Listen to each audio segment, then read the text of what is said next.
Welcome to the Girl Crush podcast with me, Donna Pesci. I created this podcast to encourage, inspire, and empower women to dream big and live with purpose, passion, and joy. I'm fortunate enough to have interesting, authentic, and sometimes really funny conversations with amazing women who are just crushing it at life. You'll meet entrepreneurs, CEOs, healers, creators, artists, mystics, and moms. We'll talk about everything from the decisions that shape our lives to the moments that make us laugh out loud. We'll chat, we'll examine, we'll even gossip a little. I'm so glad you're here, and I can't wait to hear what you think.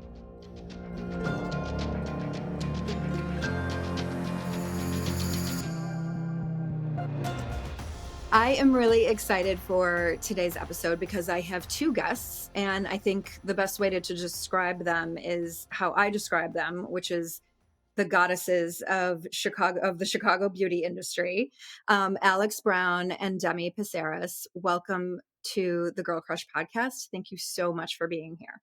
Thanks for having us. We're excited. Thank you.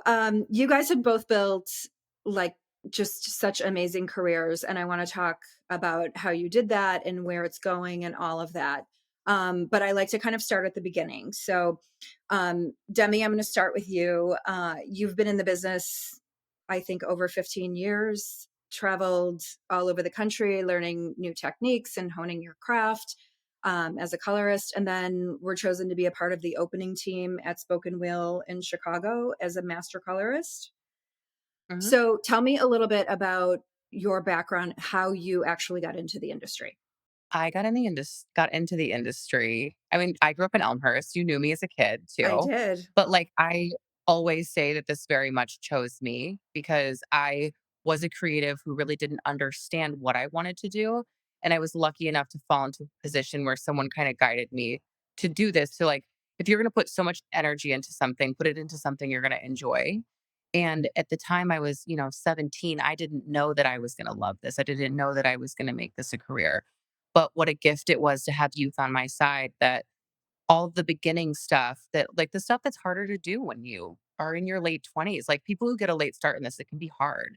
But I had, as a teenager, I didn't know any different. And because of that, I started at Spoken Wheel when I was 25, and I had a lot of experience at that point and had traveled everywhere to get education. So it really fell in my lap, and I'm so blessed that it happened the way it did. So do you feel like you had like a mentor that kind of, did you start in a salon and somebody kind of mentored you and told you that, or did you kind of figure that out? I mean, I've had many mentors Okay. throughout my career, but honestly, it was like the dean at my high school who Really? was like, this, yeah, he was like, this doesn't seem like I was putting so much energy into not doing what I was supposed to, that he was like, how can we take the same energy and just apply it somewhere that you're going to do well in? And he worked to get the program into my high school. So I graduated high school and I was already done with beauty school. Oh, wow. I still to this day, check in with him and I'm like, I owe you a lot. So, if I can talk to any of your delinquent students who were me at one point, please let me know how I can repay you. Because really, I had no idea what he was giving me. Well, that truly is a gift because I Yeah. feel like there's a lot of teachers that would not go that route to take the extra step to say, okay, there's something here. We just need to Yeah. redirect it and we need to channel it into something that's going to benefit you.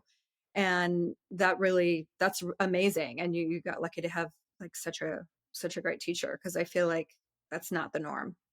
I don't know. Maybe it Totally. is. I shouldn't say that. Bad teachers are wonderful people. I don't mean it in a bad way, but No, but there is sometimes a chosen path. And especially he's a high school dean. That was him excelling and doing more than he had to. And right. I totally acknowledge that. Yeah. Awesome. Okay. So Alex, you have worked with like everybody, the Kardashians and Jenners and Hailey Bieber and Chrissy Teigen. And I know that you studied under the world renowned Jen Atkins, who's amazing. How did you get started in this industry? Did you think that this was something that you wanted to do? Like, was it just Yeah, it's like the cliche story I think a lot of hairstylists say. I really loved it from being a little girl. I always was the friend of my little friend group, even in elementary school, that I would play with their hair and do makeup and stuff. It was always something that just naturally I loved. Um And then when I was in like 7th grade, my sister's best friend went to beauty school that year. And I remember kind of just like being obsessed with her in beauty school. So I would ask my mom if I could go and get my hair cut with her. And I ended up being like her guinea pig a lot for tests in beauty school. And I was in 7th grade. I would have like different colored hair and different haircuts. And I was just obsessed with her. Her name's Tracy. And to this day, she's like, "You have to thank me for your whole career." And I really do, though, because just like I just really looked up to her and I loved her whole journey with beauty school. I would have my birthday parties at the beauty school in middle Oh my school. I gosh. mean, I was obsessed with anything beauty. I wore high heels to school. I'm so different now. I was very into hair, makeup, beauty, like for so long. So I just kind of kept going with it. I did have a moment where I wanted to go to a college. Like all my friends were going to be rooming and having like the whole dorm room Yeah. experience and the whole college experience, and I did want that, and I would look into, like, even different fashion schools, just anything else that I felt like would be more, like, and more of a challenge. I don't know. But then eventually it was like I saw how much they cost and I didn't know exactly what I wanted to do. So I was like, I should just stick with hair and like make it what I want it to be. I'm from a town of 100 people in Minnesota. So the salons that I saw there were very not what I wanted to work in. It was very mon pa and like perms. And it's just like, if I can do this and move to a big city and make it what I want it to be, then I'll like it. So I was like, I'm just gonna do it and go for it. And my sister and I moved to Chicago, and that's where I went to beauty school, is here in Chicago, and got a job at a salon after that. And it kind of all went from there. So how did you end up in LA working with Jen Atkins? I worked at a salon here and for about 6 or 7 years, and it was when Instagram was becoming bigger, and I was on Instagram, but it was like pictures of my niece and nephews. It was Mhm. very, it wasn't what it is now. And a couple of girls from my salon said, "Have you heard of Jen Atkins? She does the Kardashians' hair, and she's having a class in Toronto, Canada, and we are gonna go. Do you wanna come with us?" And I had been thinking, I had worked at that salon, like I said, for 5 or 6 years, and I had been thinking like, "Man, I was so young still." I was only 24 years old, and I'm like, "I can't work here the rest of my life." Like, it had always been a dream of mine to do celebrity hair. I mean, I would watch MTV, and I was obsessed with the hills and Laguna Beach, and I'm like, "I'm gonna live that life." Like, I always thought that. And so the second they said that, like, she's coming from LA and she does celebrities and we're going to her class, I naturally was like, I'm gonna go to try to get a job with her. And like, that's just where I was at in my early 20s. I had nothing to lose, and I was like, the class was super expensive. I had to buy my flight, I had to buy my hotel room. It was like, a few $1,000 weekend. And I was like, if I'm doing this, I'm gonna just try to see if I can get a job with her, which sounds really crazy right now thinking about it, but I was dead serious. So we go to the class and we're in the class and it's a hands-on class. So Jen would walk around and teach us on mannequins, which was super cool. And I remember her assistant at the time was there with her in the class. And in the hair world, you can't really tell people, coworkers, when you want to leave the salon because it's like it's instant, like, "You're betraying us." That's I don't even know how sure. to explain it. It's the older culture of, like, fear, basically, of taking clients. Or so I was hiding the fact that I, on lunch break, was going to go up to the assistant and ask how you got this job, and I want your job. So on lunch break, I did that and I went up to her assistant and I said, "Hey, like, how did you get this job? This is so cool. I would love to, move to LA." And she was the nicest, coolest girl. She actually had just started with Jen like a few months before. So she was also new. And she said, if you ever move to LA, you have to live in LA, first of all, because that's where Jen is based and you can't live in Chicago. And so she's like, if you move to LA, like, take down my number, take down my Instagram, and let me know if you move there and reach out to me and I'll see if we need anyone at the time. And I kind of thought she probably says that to everyone. I really was under the impression that everyone asks her how to get her job. I mean, I think it's the coolest job in the world to me. Um, and so sure enough, I left that class and I'm like, I'm moving to LA. Like, she made it feel like it was possible for me. Super down to earth. I like owe her so much now. But yeah, so I moved to LA 5 months after that class and didn't know anyone, didn't have a job, found an apartment. And it was like 3 days after I was finished unpacking. I went to FedEx and I was printing off resumes. I'm like, I'm just going to print off like 40 resumes and go to every salon in the area and just try to get a job. And no joke, as they were printing, I was scrolling my Instagram and that assistant wrote on one of my pictures and said, "Hey, Alex, did you ever move to LA? We need someone tomorrow." Wow. Yeah, dude. Oh So my I god. was crying. I left my resumes in the printer and I ran out crying and I called my sister and I truly just felt like something like this was going to happen though. I don't know. I really felt That's like crazy. I don't know. It was a very surreal feeling. Um and yeah, I basically because I had been an assistant previously for other hairstylists, I was like if I get the opportunity like I can make this happen, you know? So just getting the opportunity, I felt like, wow, I got this, you know? So the next day, I was told that we were starting at 11 a.m. and I'm at the top of Runyon Canyon when I was told that actually, can you be there in 10 minutes? Khloe Kardashian canceled, so we're going to start earlier. So I ran home down Oh Runyon my Canyon, god.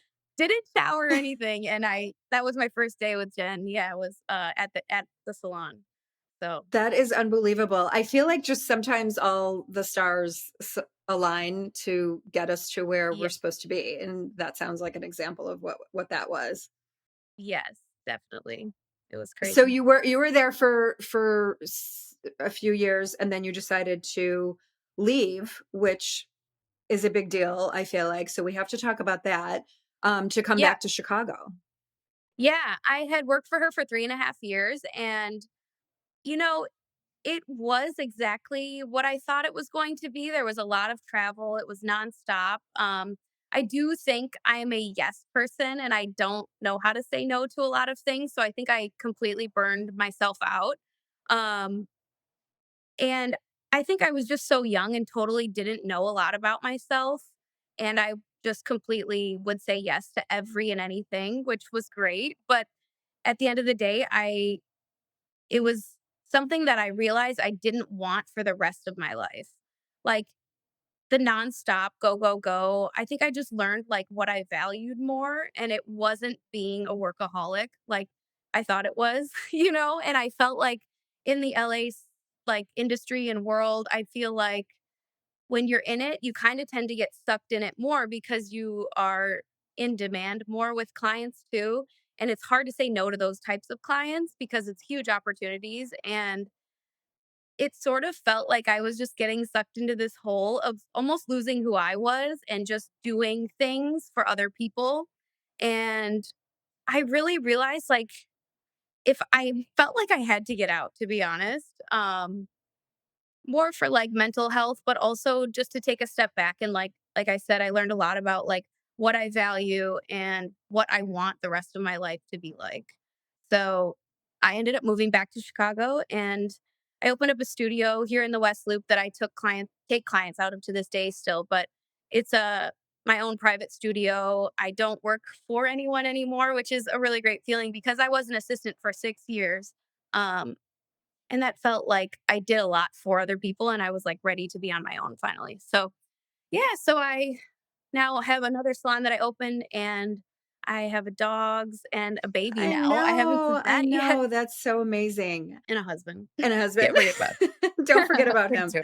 Um, I feel like that's such a good lesson for people that are listening too, because sometimes, well, I think more often than not, you get into a situation in your career where maybe you feel like I'm lucky, I have this great job and it's, even though it's killing me and I don't have a quality of life and, and in doing this podcast and, even talking to other women, I feel like we can all kind of point to a time in our lives when we felt like that and like we wanted to kind of make a change or do something. And sometimes we don't, because we want to be nice and we want to be good and we want to we want to we feel lucky to have what we have. And so I think it's a really great lesson because you were young and you decided that it wasn't the best thing for you and you made a change. So I just wanted to call attention to that because I think that that is something that people struggle with. Um, you know, Totally. right? To kind of make that change. So how did you guys meet? We met here. We met here. Shout out to Mel Holmes. We had a mutual friend. We're You're at Soho House, right? Thank you. I should say Yeah. that. You're at Soho House. Yeah. But yeah, we had a mutual friend, Mel Holmes, who we are now even closer with. She's having a baby. It's been like such a nice, like, enmeshed relationship between all of us to be in these phases of our life at the same time. But Mel had asked us, she was doing something here that was like for the members, that was like a Q&A with beauty experts. So she pulled a panel of like four of us. It was hair, makeup, color, cut. And Yeah. yeah, everyone. It was cool, but they were going to do it in the music room, which it would have like been less than 100 people. And she's like, oh, we had a really overwhelming response for Alex. Let's face it. No. They were like, oh, we're going to talk to Alex. And they were like, we had such an overwhelming response. We're going to move it to the main I floor. didn't know that. Cool. And, but like, I was scared to death. Same. And the music room's like private. It's like a door's closed. No one can see. This is like out in the open for anyone. And they had like these 5 little velvet stools with microphones. It was like, this is not what I thought this was going to be. It was very legit. It was. And it was amazing. But I think that was the first time I had known who she was. And I was so excited to like meet her under these circumstances. Mhm. And I think both of us, the common denominator of kind of mutual understanding right away from that was we both worked in a team setting quickly. Like both of us really assisted for a long time. Mhm. We aren't like above a task with our peers. As much as I want to have like an incredible end result, I still want to help the person next to me. And I could feel that from her Mhm. through all the Q&A that we were doing. Mhm. Yeah, and I Totally. can, yeah, I love that about both of you, actually. Well, it felt supernatural. Um, just because like coming from Jen's team, it was such a team effort, like on another scale of like publicists. Like I was on a team with so many people. So like that's exactly how Spoken Wheel or Demi works. And she'll tell you more about like their philosophy and everything. But it's very like team based and very just collaboration. I only cut hair and do extensions. I don't do color. So it's like I wanted to meet colorists when I moved back from LA to send my clients to, and like we could collaborate and make gorgeous hair. But yeah. So, well, let's get into that then, because Demi, tell me a little bit about the philosophy there of Spoken Wheel, because I know it's a little different than what the norm is. Mhm. I came from a salon very similar to how you started at your first salon. We both worked for kind of like big box salons where there's so many people on staff. Everyone's trying to get clients. You have to sell retail, you have to sell shampoo to be successful. And it's at a young age that you quickly realize, like, I can't do this forever. I have Mhm. nowhere to go. Like, it's not motivating. What I did learn there was how to be quick, how Mhm. to cater to guests, being like, I learned a lot, but Mhm. it wasn't an end goal. And coming to Spoken Wheel, I remember learning we didn't have managers and we didn't have a front desk staff. Like we were all going to do everything. And I was like, that's never going to work. Mhm. And then seeing it move, like seeing it happen is really incredible that like everyone participates. We say we are a flat organization, but John Raymond and Christine Thompson founded the salon and they both do a lot of work backstage at Fashion Week and they'd been doing it for a really long time. Christine's a colorist, John's a stylist. And in that, they decided like, we don't want people to work at those salons where they're not motivated, a few years in. Mhm. We want to create something different for the salon world and not just for like our team, but hopefully to break down the walls of every salon, Mhm. right? We want to put pressure for everyone to have to be better. And in that, it's allowed me to put my guard down around that competition because I know that like my client can't afford to see me anymore. I moved my price up. I love that they're still seeing me, but with the person I trained. And that is a genuine feeling. I'm not the best fit, but I'm going to find you someone who is. Mhm. And at Fashion Week and working backstage or on clients at that level, everything is a team effort. And so that was how the whole idea got founded. Mhm. Well, I love that. And it kind of brings me into something that I wanted to talk to both of you about, which is the feeling and the community that Chicago feels in this industry, in your industry. It feels more community than it is competition in the hair industry. And I say that being from Chicago, seeing, a lot of different people there. There's a lot of talent. And I really feel like you two have been kind of instrumental in that from what I see. And it seems like you kind of paved a road for that to be okay. I mean, I see both of you promoting other people that do what you do. And to Mhm. you, that feels normal. I'm a lot older than you guys, and I'm not in the beauty industry, but things weren't like that when I was, in my first few jobs. And I Mhm. think that's maybe why it really stands out to me the way that it does. But I love it, and it feels really important to me. And, I want to know what you guys think about that. Like, was that a plan? Was that like something that you kind of set out to do, or did it just, happen naturally? I just think when you really love what you do and you feel positive and like you want to bring a complete positive, happy experience to your client, it's not about like I have to keep this client to myself. It's like, okay, if I'm not great at Bob's, I'm going to send them to so and so who's great with Bob's and they're going to give this client. It's like, it's more about like making people happy because you like what you do. It's not this like closed in kind of selfish feeling. At the end of the day, clients off of the street are going to choose where they go get their hair done. We cannot keep them. We can't choose that they're staying with us forever. It's like, they have their own thoughts. And so if you look at it that way, it honestly just makes sense. It's just a not fearful way. I think that people that are competitive are typically insecure or, full of fear about like losing their business, or it's usually comes from something within that they're not happy about. So I just feel like naturally when you like what you do and like you have good intentions, it just isn't competitive. It's just like an unknown confidence almost that we don't even realize we have, but it's like, I don't even know how to explain it. I think the first time I realized the impact of it, because I agree, like, if my client doesn't believe I'm best suited, I really just want them to be happy. Or if it's not what I specialize in, I'm going to find them the best fit. And I do think that there are people that are really killing it in certain ways in Chicago. And I Mhm. think that we all kind of make a nod to that. Like, they are the best. They should have that. The client should see them. But there's two girls in Chicago, who Rosemary and Christina, who Mhm. own RMCM, and they have an incredible reputation as well. And it hit me what had happened when I had gotten to know Alex. I think we had known each other like a year or two at that point. They had their grand opening and I had shown up, you came, Sabrina, Gia, and like sitting around the table, we all know each other from social media, but we were having this like just really yummy moment where there wasn't anything other than joy for these girls. Mhm. We were like talking about what's working. All of us are doing it differently. Some freelance. I work for a salon. Alex is independent. Like, Mhm. and everyone was supporting each other. And I did leave that day and I was like, even when I mean, obviously, Alex is, like, very humble, but when she walked in, I know what it meant to the girls. Like, I saw everyone, they're like, "Damn, she showed up. That's really Mhm. cool." And so that is the stuff that, like, you wish you could kind of bottle up and tell people, like, "This is why it's better Mhm. to support each other."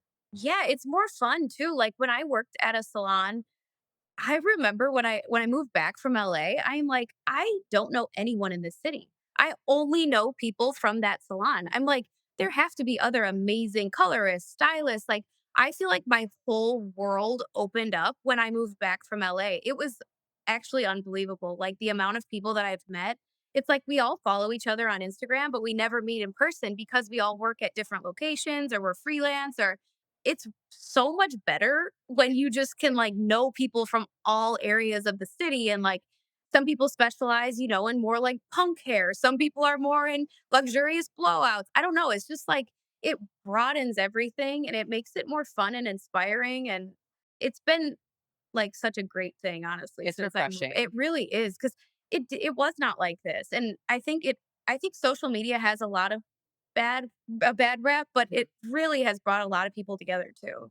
To give, like, a sense of reference for where our appreciation comes from, just like an industry standard.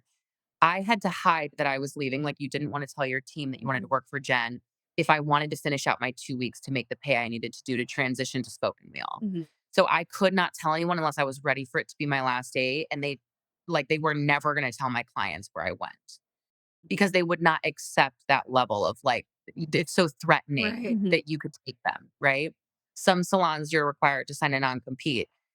Where I'm at, if I leave, my clients will have an email that will let them know my personal phone number, where I went, and like that spoken will always be there for them, but like they want the client to follow me. 9 times out of 10, it's so attractive that they still want to go in for a blow dry. They still want to go see them for Totally. a cut. Yes. You'll only look at that salon so positively, like, Mhm.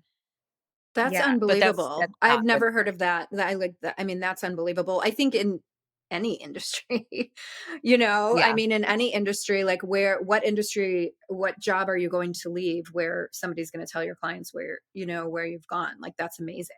Yeah. Yeah. That's just so crazy. So, yes, I think it is definitely a fear based, you're worried. It's like a scarcity thing, but in reality, there's enough business for everyone. There's enough business to go around. And I love that you guys just feel like it just came kind of naturally to you, and that's just how you believe and how you work. And it really says something, I think, about the both of you. But has there ever been like, not everybody's not everybody's wonderful and nice. Has there ever been like an issue? Have you ever had, or has it ever backfired where you're trying to kind of be nicer and somebody is taking advantage of that in some way? Gosh, honestly, not.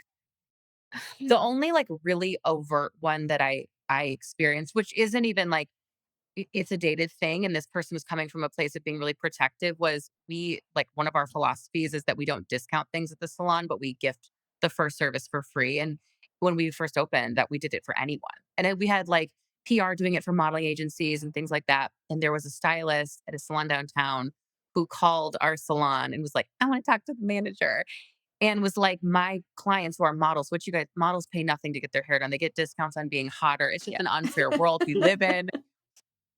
But this person was, like, so mad that his clients, who he was making no money off of, but they were his, he was so angry about it that he called and, like, yelled at someone on the phone at our salon and said, like, "You guys are making a bad reputation for yourselves," like, and there's a third party doing all that. These girls are just getting an offer for free hair color. It's their choice if they take it.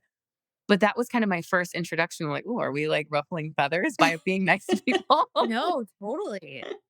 Yeah, I've definitely had some experiences where it's like that old school mentality, and me trying to be nice, like shouting out certain people on Instagram who have helped me along my way and like truly coming from a good place of like just trying to promote them and it actually backfired and they called and was like, never mention our name again. We Oh, don't want to be really? mentioned ever again. And no problem. I mean, that's only gonna close everything. You know what I mean? It's like I don't know. It's so obvious to me. And maybe that is because I moved to LA and I saw so many freelance artists constantly on set together. And like, I'm sure there's competition, of course, but I really found it to be so much more, it was so much like more positive than I expected it to be, especially being LA. But I think it is because so many stylists and colorists are freelance. Yeah. And like, it's kind of like we're all for one, like we're all, I don't know, it's all a team still. Mhm. Because when you're freelance too, I mean, Jen would talk about the freelance blues. It's like one day you don't think you have any jobs booked, and then 3 days later you're too booked. And like you kind of go back and forth. So it's like you're kind of always like, I don't know, never too like cocky with anything because, Getting so humbled quick. yeah, you get humbled quick being freelance just because one day, I mean, you could have, you're all yourself. So I don't know. I thought so. Do you feel like it is not just like, I feel like it's a Chicago thing because that's what I know. But do you think you felt kind of the same way in LA? I love that you say that, Donna, because I felt like it was the least collaborative here when I moved Really? back. Really? Oh my Because god. I was gonna say earlier, I was like, maybe it's because we are like Midwest born and raised that we're just like yes people, but I don't know. I just feel like I have felt like that there are so many of those kind of bigger salons that were popular in the early 2000s, and In LA, they have that, but it's a lot more like boutique kind of small salon. I don't know. I just felt like here was more competitive when I moved back than anywhere. Wow, I mean, you that's came back interesting. to with something that was like such a force, right? You had Yeah. just done something that was like in Chicago, those opportunities, even if you have them, they're just never going to be the saturated market that Hmm. LA is. Hmm. So you coming back is so threatening because they're like, oh, she's got something that I can't even Mm-hmm. compete with. Hmm. The experience she just had is something I just won't even be able to touch, Yeah. which is scary for people because they know the weight that it holds. Totally. But you know what? I didn't even know that weight. Mhm. Like I truly didn't. I remember coming back and I remember I'm like, I am taking the summer off. Like I need a breather. And I remember taking my first house call and I don't even remember the client. I remember showing up to a high rise and I remember like almost shell shock feeling of like back to normalcy. And it's like she looked at me like I was the biggest celebrity she's ever met. And it's Really? like, yeah. And it was just like, I didn't even realize that. So, like, Yeah. coming back, I'm like, "Okay, let's all be friends." Like, I don't know. It's so different when you're in it, but When Alex is, and even like if I have my assistants are like, when she first started coming in and they didn't have a rapport with her and I was doing her hair, they were like so nervous. I was like, you guys, she's so nice. And like she has experience that you should lean into. Right. Like that's her life. Like it's okay to ask her about what she did. Like mhm. she knows what she's putting out there, right? So it's okay to idolize her, but you don't have to be like uncomfortable around her. That's what I was gonna say. That's where I was going with that, though, was, like, just doing a celebrity, I don't know, puts you so big for other people. So, like, stylists that don't have that opportunity, I don't know, I just feel like Yeah. it feels so Well, absolutely, but you also could have gone another way with that. Like, you also could have come back to Chicago and been like, "I've done this, I've done that, I'm not," and you didn't. You didn't go that route. You decided to be a kind person and support other women in the industry or men in the industry too, I don't know, but, you didn't have to be that person. You know what I mean? and I have to give that credit to Jen though, because she is honestly such a good person to have as a mentor and look up to. She is only about collaboration and the amount of people she has brought up with her is unbelievable. Like I have goosebumps thinking about it because nobody even sees the amount of people that she has really like impacted their lives and it's yeah, learning from her was a lot of why I have the mentality that I have though. And it's like it's only spreading, you know? So it's like why not be that to other people who then can be that to other people and that's how our industry changes. I love that, and I think, with any industry, you learn so much from the people that I guess the people that you work with and the people that are above you and, whether they're training you or they're your mentors or whatever. And I think in good and bad, in my industry, I definitely worked for people who I learned that's not who I want to be ever. Like, I do not Yes. ever want to treat people the way that that person treats people. And so, I kind of I took that with me as well. And then, having other bosses that are kind and want you to, just like learn everything and want you to succeed on any level, then you kind of take that with you as well. But it sounds like you guys both had like amazing mentors in your career. Mhm. I'd even been able, like, I mean, in my last salon, if there was like a developed relationship with a stylist outside of what we were, it would have been like so threatening, right? Even though she's doing something incredible by cross referring. And people ask me all the time, like, would you ever work with Alex? And I'm like, we've got a really beautiful thing. And like it's not about that. It's about just you getting the best service and us kind of in our day to day. And But then we hang out all night. yeah, like we So get to hang out too. But I've always found it very attractive, like talking to my owners, like John and Christine, and like some of their first responses have always been like, what can we do for her? mm, Like, we really love that she's doing that. And like, she's doing what we want to bring to the industry. So, like, can we offer her education? Are mhm. we doing enough for her?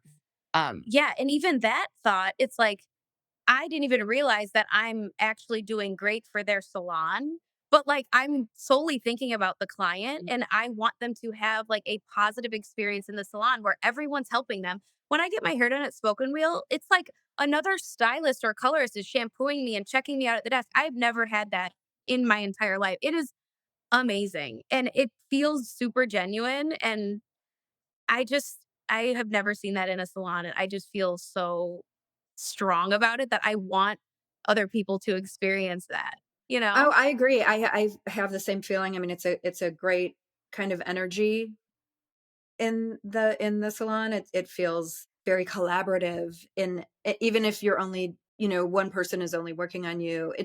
You can feel like the collaboration in the vibe there, which I think is different, than a lot of salons.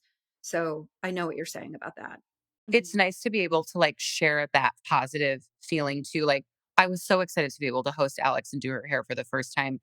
If I was working in my old salon, I would have to be like, "Ooh, I don't want them to think I'm gonna go work with her." Totally. So, I wouldn't have even been able to, like, announce that I was excited to have Mhm. her in because it would have ruffled, like, all this issue. Yeah. Mhm. Where sharing that with my team, it was not only a celebration that we got to meet her and work with her, but then it was like, even with John, like being able to talk to John and Christine about it, they were like, "This is exciting. That's cool. Like, what's Mhm. her story? Where did she Mhm. come from? We love that she assisted Jen." Like, it's such a celebration on all levels. And that Mhm. just is not what it would have been. At all. And it still isn't a lot, you No. know? And that's what I was gonna say too is so hard with a lot of commission salons. It's like, so when I came back, I opened a small studio that I just wanted to work out of, take my clients. I have an assistant that I mentor and she'll become a stylist. And that's just what I wanted. And I noticed that other stylists were like, I want that, and there's salon lofts and those types of places where you have your smaller cubicle that you work out of by yourself. And I saw that, but I ended up opening another salon where it's like, I'll provide like the aesthetic and the vibe of a salon, but you can just rent your chair from me and have access to the salon. And it basically just, That you're offering that opportunity to other people. Like, yes, exactly. even when she had shared with us that she was doing space, we were fresh off 2020. Hmm. Like, this was like a secret op during the lockdown. Hmm. Space was, correct? Yeah, I closed the day that we locked down. I was like, oh my God. But I remember we were about to open, like we had gotten the clear. We were a couple days out, and her and I share a guest who had gone through this like horrific. Someone was like sending her color, and her hair got destroyed. And Alex was like, "Come to my salon. You could use our shampoo bowl and like do a color correction there," Hmm. because I was like booked out for months. We were going back. And then she left, and she's like, "You guys, I have a secret to tell you. I'm I opening forgot up about that. space." And all I kept thinking, like, as soon as she said, I'm like, "This bitch is so smart." No, it's because also that's where I was going with it. Was you guys, I have mom brain right now. I honestly don't remember anything I'm talking about. No.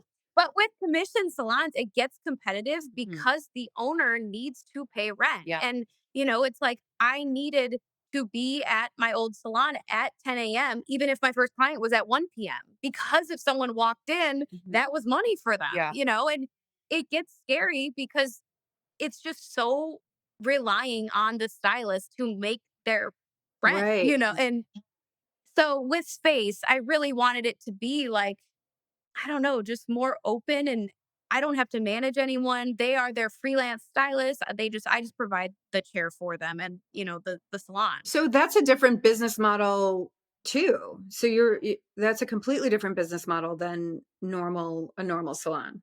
Well, I think that's where our Right. industry is going. Yeah. Like now people are doing that, and it's like, so many stylists want to be freelance. We want to have our own hours. We want to be able to balance our personal life with work.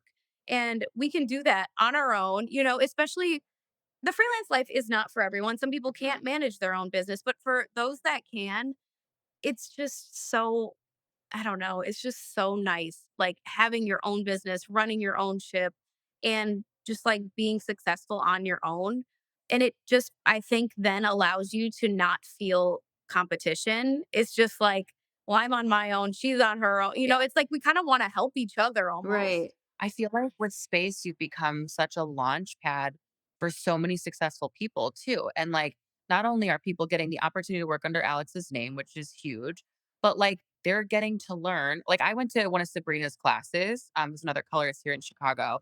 And I'm so curious, like from Instagram, I'm like, she's killing it. Like, I want to see her work up close and personal. Mhm. And it was so cool to be in that. And all she did was say, like, guys, I worked under Alex, and it was such a tool.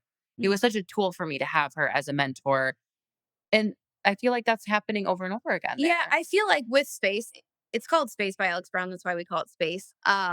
It's more of like a stepping stone in a way for people coming from commission salons who have built this huge clientele for the last 10, 15 years. And it's like they want the freedom now and they may want to open their own salon someday, but they're scared to take the leap. Mhm. So it's like, I'm going to go work here, figure out my business. And then I've had 3 stylists open their own salons. And it's like so great to see Mhm. because it's like more women doing more and like just making things happen, you know? So it's just like a safe place for them to like figure their shit out after being in the same environment for 15 years and then like growing from that and like blossoming into what they want for their life, Yeah. you It's know? amazing. So it has been really cool to see. Yeah. And I didn't even know it would be that starting off, you know? So it's been really Well, great. you're open to that. And so, that's what's happening. And I love that. And I think I don't know if it's like a generational thing, but I love it. I love that it's, there's just this like support for other women and the fact that they're in the same industry as you. I just think it's amazing. So I want to switch gears a little bit and talk about knowing your worth, because I think that everything that we've talked about so far, you're actually building up other people's careers, and you're encouraging other people to get into the business, and you're helping. But you guys have built amazing careers for yourselves, and you're talented, you've been in the industry a long time, and you've earned a right to kind of charge more and charge accordingly, I think. And I think that I want to talk about that because I think that that's something that people struggle with as well when they are in a service industry, in a service business, because again, we want to be nice, we want to be, we don't want to say no, and I think people sometimes struggle with that. So I wanted to ask you both about that a little bit, to really make sure that they know what they're worth. It's very hard for It's people in our industry. it's complicated too because I think a lot of people that do hair aren't necessarily the most business savvy also. Mhm. So when We went to beauty we school, went to beauty guys. school, That's it.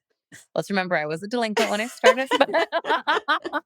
No, you're worth it. but but really, like, I actually just had a conversation with Christine about this because I've been fixing a lot of hair color that I'm like, oh, like, where did you go? And like, you know, people are telling me they paid like double what I'm charging, but they don't know they're still finding their groove. So a big part of it is like knowing your worth and also not trying to cash in on one client. Mhm. Which I think there's like very little middle ground on that in our Mhm. industry. People are like undercharging or like way overcharging to Mhm. pay their bills. Mhm. Um, I think the sweet spot for me is that I know what I'm bringing to the table in terms of my education. And while we don't like get college degrees, we are certified after X amount of hours. And it's our job to stay relevant by continuing our education, whether that's teaching a class or staying in class. But you also have to have the clientele to support that supply and demand. So you can't just be raising your price all the time. Mhm. I know it's time to raise my price when I'm so booked out, I cannot get another client Mhm. in. Mhm. So part of the strategy is that I want to spend more time with people,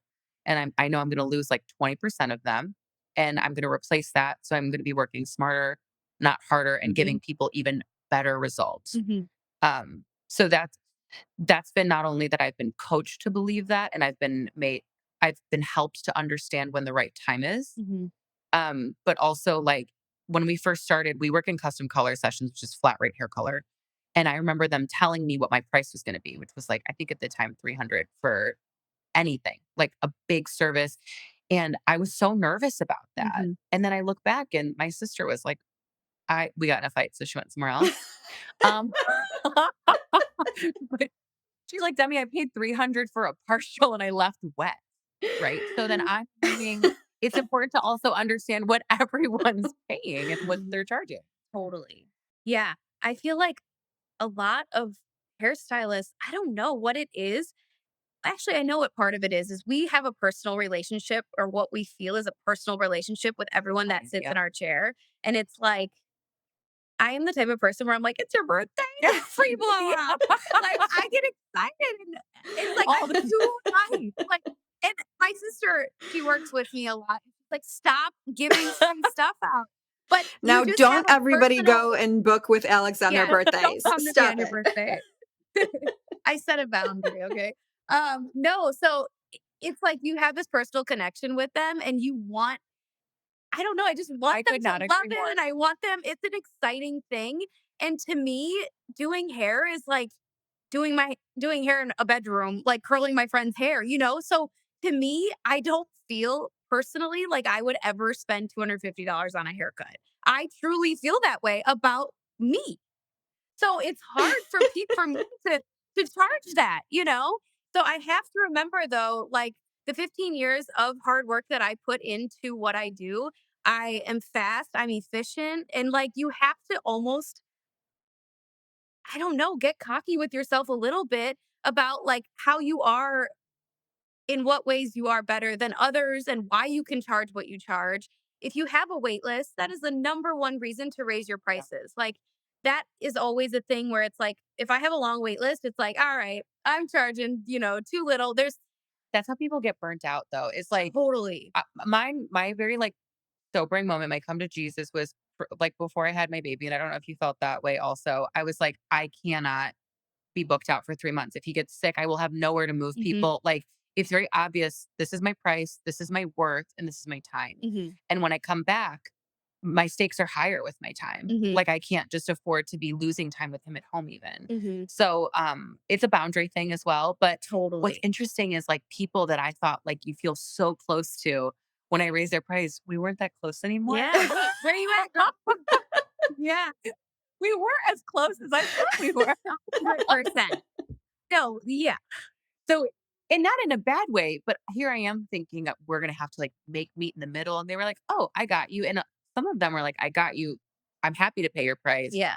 One girl even told me, she goes, "I felt bad every time I checked out because I knew that you were undercharging me." Mm. And so then you don't even realize the client is having that experience. Like, so yeah, being like really straightforward. I think it's help even, and Donna, maybe you can speak to that. Like, it's just easier for the guest to know what the rules that they're playing are. Like, Totally. And just being firm and putting boundaries in play. I don't know. It's like you just have to set the rules. It's your business, it's your career, it's your lifestyle. I don't know. I just feel like, Well, I think the fact that how you guys are answering this question and the fact that it was a struggle for you and that we're like, we're "Yeah, still but I struggling. but that's the answer. It is a struggle, and I think it's good that you're answering like that because there it's just relatable. There's so many people in the beauty industry and a lot of creative fields, most creative fields, I feel like. And going back to, I feel like really super creative people sometimes aren't the best on the business side because they Yeah. just want to be creative and they want to do what they're good at and they want to share their gift basically. And that is, what you guys are saying. I mean, you want to make your clients happy and you want to give them the best experience. And so, that's why I brought it up because I know that people have struggled with it, but you have to do it. And that's a good tip to know that if you are booked solid and you're booked for months at a time, okay, yeah, that's a good time. It is. And I feel like a lot of people, and maybe that's why we struggle too, is like beauty industry professionals or trade careers in general, I don't feel like are taken that mhm, seriously when in reality, we can be making more than a doctor. yeah, And it's like, even for someone that no shows an appointment, stylists are so scared to charge them, even though we have set a cancellation policy in play. It's like, well, they were running, they're stuck in yeah." traffic. And like, the more seriously that you take yourself and your career, other people will look at you that way. So it's like you really honestly, even though it's hard to not give up free service, it's just you have to like really set rules. There's a balance in that though, because I agree with you. Like, people are so good to us and they are so loyal. And now that there isn't as much flexibility in pricing and we are so booked, and the thing about raising your price, there's an acceptance that you're going to lose clients. You need to lose clients. That's the Hmm. point, Mhm. Hmm. right? But that ego part is always fighting you like, Hmm. oh, what if it's fine. They Yeah. want to see you, they'll come back. Hmm. Well, that was a really good comment because if you take yourself seriously, other people, that's how serious other Yeah. people will take you. And I Yeah. think that Totally. that spills into other industries as well, too, because, um, you have to kind of have that confidence. And even if you know that you're good at what you do and you care about your clients and, all of those things, it's still hard. It's still hard. It's still, Mhm. I'm sure in your industry is hard to say like, well, they might not come back. And maybe there's a client that like you really like and then they don't come back. And I'm sure that that's Is in terms of gifting clients, but also being firm around your pricing, there becomes an exponentially more genuine quality to your relationship with them when money is removed off the table. Yes, very true. So, like, I don't want people to think I need the money. And it goes back to protection around losing the client and competition. If it is someone's birthday and they have been really good to me, I actually do really want to gift you that because I don't want your money. Yeah. Like, I just want you to know I'm very grateful that you treat me the way you do. And that is, it doesn't always need to be a transaction, Mhm. but it has to be done thoughtfully and at the right moment in time. And I don't like, I had a client who she lost her husband around Christmas. And she called and she was like, "Hey, like, what's the price going to be?" I said, "Just tell her whatever it was last time." And then when she came in, it was all taken care of. And she was like, "You didn't have to do that." I was like, "You can pay me for the rest of your life. But like today, this is just about you and like you feeling good." And that's how you have to treat people because it's not about just making money. Mhm. You want to take care of them. That's why we are in the service industry. Is like we do like taking care of people. Right. I Yeah. love that. You guys are the best. I love it. Um, okay, so I want to switch gears again. You guys are both somewhat fairly Alex, you're a very new mother. And yay! Weird. Oh my God, it's so crazy. She's gorgeous, by the way. If I did not, I know I said Hey, congratulations on like Instagram and all of that, but she's absolutely gorgeous. So congratulations. thank you. And we know that Otis is my boyfriend, Demi's son. It's my boyfriend, Donna. All right. Well, we can fight about that later because I'm obsessed with Okay. him. Um, and so fairly new. How I almost hate asking this question because you never ask men like when they have a baby, how has this changed your career? But let's face it, Because it it doesn't change their right. career. I mean, but I have to ask because it's true and it does. And I'm a mom, and it's been a long time since it changed my career, but it does. And so I was just wondering if and how it has changed, maybe your outlook or anything about your career. I mean, I'm just getting back into the swing of things. I came off of maternity leave 2 weeks ago. So this is a prime time to ask me this question because I am figuring it out still. I feel like I'm trying to adjust my time and my days that I work and trying to get that like work life balance that I thought I had figured out before a kid, more figured out.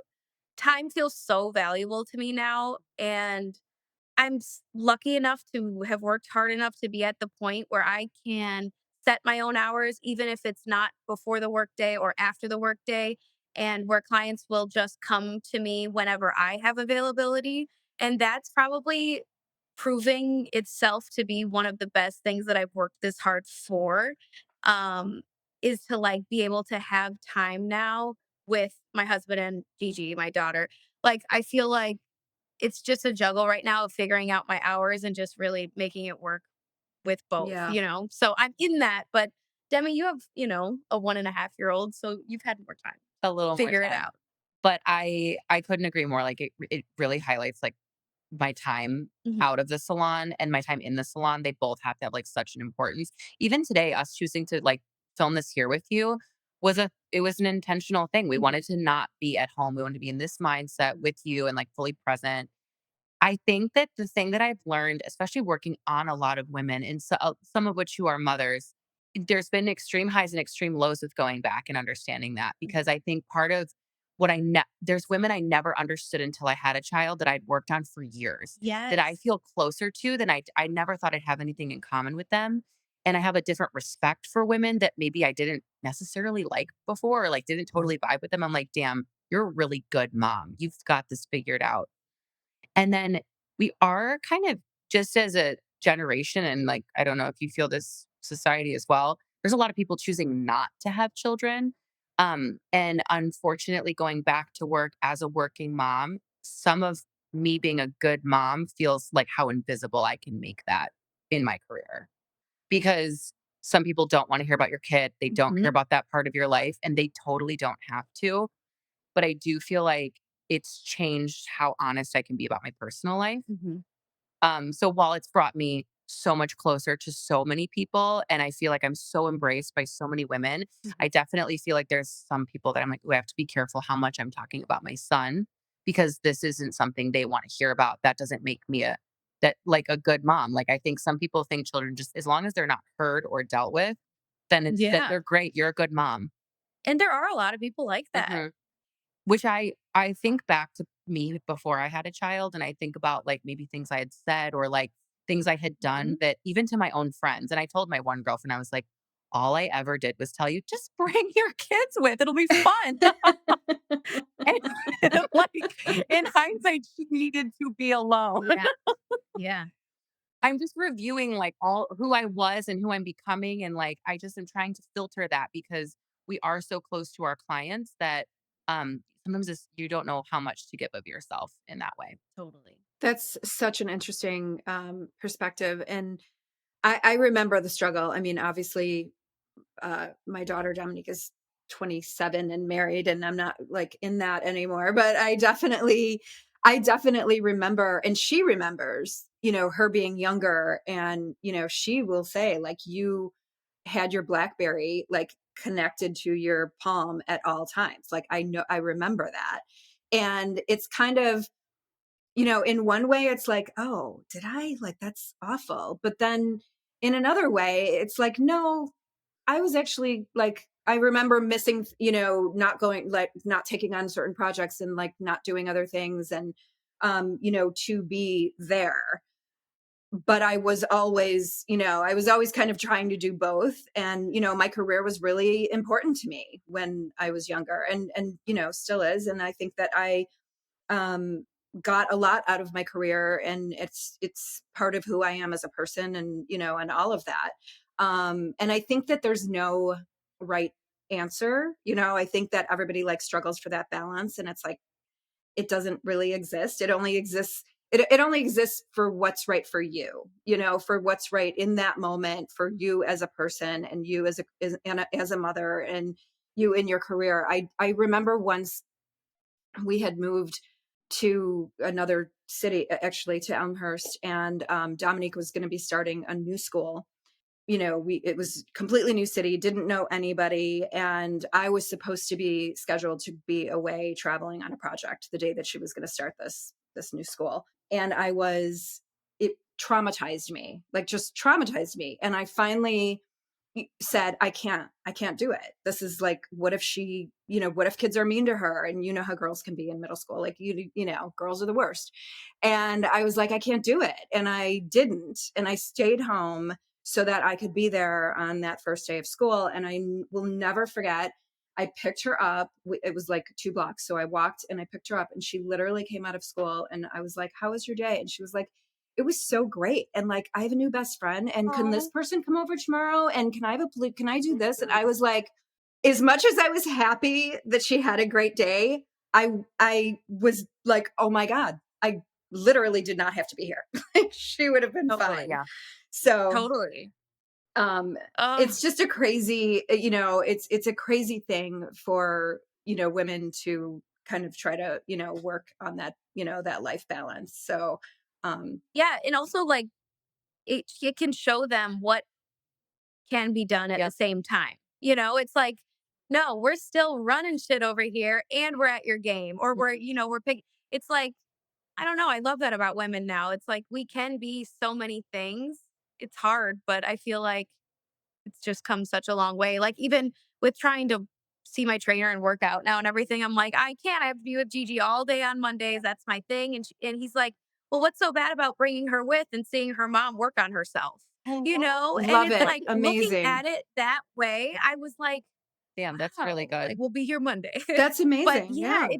it's when you switch the thought of how they see Mhm. you, it's really great. Yeah. Yeah. And I don't feel bad about those years working, because I know I struggled, and I know that I was, there as much as I possibly could be. But I also felt like I was showing her what she could do, and that she could kind of do whatever she wanted in her career if she really worked hard. Totally. and now she's a stay-at-home dog mom. So that really like worked really well. That's literally an angel. Dominique is best. No, shout out Dominique. It's interesting to see women that you've also respected become mothers for exactly what you're both saying, like seeing the hustle that can happen with all of it. Our COO is like a woman who I think she's like the smartest, most amazing, incredible woman. I remember she was telling me that her daughter was starting daycare, and I had like sent her like I had Venmoed her for a coffee. I was like, cheers to first day of daycare, like good luck. Yeah. And this is someone who I think doesn't miss a beat. Like she does everything well. So I'm just assuming that confidence is going to translate the way that she's a parent and just the nurturing. And she's like, I hope her lunch is okay. I hope her day is okay. And I'm like, God, that makes me just like love you even more. Cause Yes. here you are like holding shit down, running the salon and doing everything remote for an entire like 10 salons across the country, but you're still having this like intimate moment in Yeah. all these little private corners and still worried about being the best there too. Mhm. It's very inspiring. Yeah, Mhm. absolutely. Absolutely. Before we wrap this up, I have some really super important questions to ask you guys. Where are we with the side part? Is it back? Is it coming back? Is it not here? I heard that it's gone. Like, what's going on with the side part? Is it here? No, it's still out. There have been moments that I have always loved a side part. Like it really gives you the volume. I love an effortless flip. Like that is still a thing to me. I do think the middle part, there's something so effortlessly chic and just like undone. And if you learn how to style the front right to get it to kind of cave into your face, it really makes everyone's face shape look oval, which is the preferred shape. Mm. And it just makes your cheekbones pop. I love the middle part, but some people's hairlines don't also allow for it. So if you need to rock the side, I still love it. But, TikTokers may tell you differently. Demi, I feel like you have an opinion on this. I think it's so dumb. Okay. Do you know what? We both have a mutual love for Justin Anderson. Oh And my he God. is like chef's kiss if you want to follow like a funny hairdresser. Yeah. And Gen Z tried to cancel blondes and said it was chuggy. And he's like, you're all jealous. And like, I feel like him. I'm like, you're literally jealous of my side part. Yes. Yes. I love it. Okay. Rosemary oil, castor oil, grapeseed oil, plasma injection. Like what's going to make our hair grow?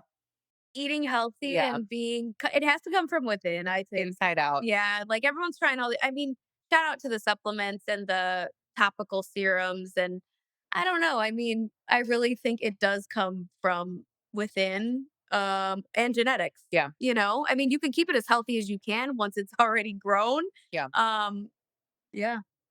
Because the hard part about all of that is like, it's a girl who's 20 years old, has virgin hair color down to her waist, who's just hot and we all want to be her. So like, yeah, I'll put grapeseed oil in my hair too. But like all I'm leaving with is like a greasy blowout. Yeah, 100%. A lot of it is, we're all different, it's like, That's the hard part about It TikTok is is. it's not a one size fits all with these beauty trends. I know. I appreciate your time so much. I love both of you so much. I think you're both just such a force and so positive, and you have such good energy. So, and I know how precious your time is. So I just want to say that I really appreciate you guys doing this with me. And I can't wait to see you guys back in Chicago. Thank you, Donna. It's so fun to even do This was stuff good. like this. Thank you.